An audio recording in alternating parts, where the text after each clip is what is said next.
અર્પિતા પટેલ। હવે જોઈએ અગત્યના સમાચાર।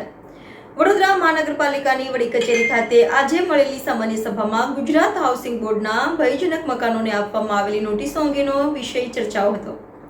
પાલિકા કોંગ્રેસના પક્ષના નેતા અમીબેન રાવત અને કોંગી કોર્પોરેટરોએ એવા આક્ષેપો કર્યા હતા કે આ મકાનોના રીડેવલપમેન્ટ કરવાની વાત કરી ઇજારેદારો ડેવલપરને ફાયદો પહોંચાડવા માટે આ નોટિસો અને ડ્રેનેજ પાણી કનેક્શન કાપવાની કાર્યવાહી થઈ રહી છે, જેનો શાસક પક્ષના કોર્પોરેટરોએ વિરોધ કર્યો હતો અને આક્ષેપોને ફગાવ્યા હતા। ધારાસભ્ય કે રોકડિયા પણ આ બાબતે પોતાનો પક્ષ મૂકતા આક્ષેપો પાયાવિહોણા હોવાની વાત કહી હતી।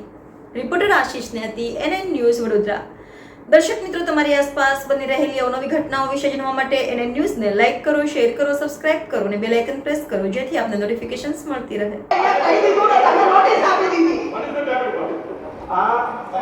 પોતે કોર્પોરેશને વેરીફાઈ કર્યું કે એવું ભાઈ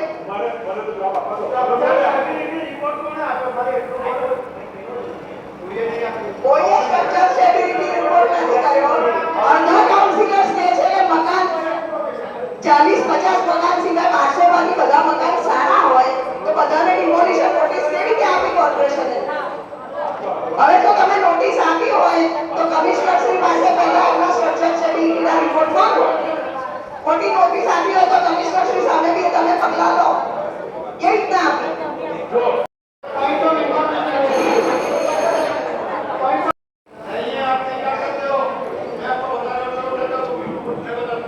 आप बोल रहे हैं जर्जरित मकान है तो आपको उसका वाटर और ड्रेनेज कट करने के अधिकार है।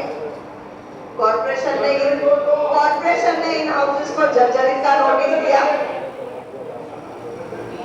मेयर श्री कॉर्पोरेशन मकानों मुद्दो હતો તે ઉછળ્યો હતો અને ખાસ કરીને ગુજરાત હાઉસિંગ બોર્ડના જે મકાનો છે આડેધડ નોટિસ અપાઈ રહી છે, સીલિંગની વાત છે, ક્યાંક ડ્રેનેજ વોટર કનેક્શન કાપવાની વાત છે। શું માનો છો, શું કારણ હોઈ શકે? કારણ એક સાથે આટલા બધા મકાનો જર્જરિત હતા તો તંત્ર હમણાં કેમ જાગ્યું? ગુજરાત હાઉસિંગ બોર્ડે 1 કે 2 વર્ષ પહેલાં રીડેવલપમેન્ટ કરવા, જૂના મકાનોને રીડેવલપમેન્ટ કરવાની ગાઈડલાઈન બહાર પાડી છે। વડોદરામાં અચાનક હજારો મકાનને નોટિસીસ આપીને પેપરમાં જાહેરાત આપી કે આ મકાનો જર્જરિત છે અને કોર્પોરેશનને તોડવાની જવાબદારી છે, અને કોર્પોરેશને તમામને નોટિસ ઇસ્યુ કરી અને એમના ડ્રેનેજ પાણીના કનેક્શન કાપવા ગયા। સૌ પ્રથમ તો કોર્પોરેશનમાં અન્ય 5000થી વધારે એવા મકાન છે જે જર્જરિત છે, જેને વર્ષોથી કોર્પોરેશન ફક્ત નોટિસ આપે છે, ત્યાં કોઈ જાતની કાર્યવાહી નથી કરતું, નથી ડ્રેનેજ કાપતું, નથી પાણી કાપતું ત્યાંનું। પણ હાઉસિંગ બોર્ડમાં જ્યાં હજારો લોકો રહે છે ત્યાં તુરંત કાપવા ગયા। ભારતીય જનતા પાર્ટીના સભાસદોએ બી રજૂઆત કરી, સ્થાનિકોએ અમને બી આવીને રજૂઆત કરી કે જો 1200-1500 મકાનનો ક્લસ્ટર હોય તેમાંથી માંડ 40-50 મકાન જર્જરિત હોય છે, જેનું મેન્ટેનન્સ લોકોએ નથી કર્યું ને મેન્ટેન કરે તો એ બી રિકવરેબલ છે, ત્યારે તમામને તોડી નાખવાની નોટિસ આપી અને એક ભયનો માહોલ ફેલાયો।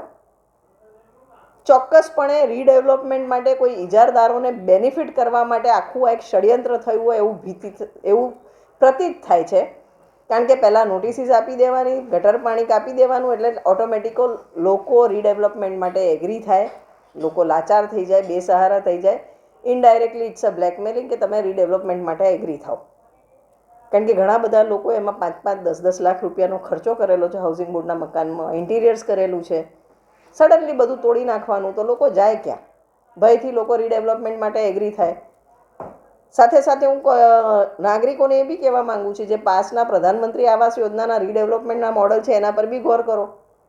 2-2 હજારના ભાડા આપવાની, 2 વર્ષમાં નવા મકાન બનાવી આપવાની એગ્રીમેન્ટ કરી, આજે 8-8 વર્ષ થયા, હજી કોઈ બી સ્કીમના ઠેકાણા નથી।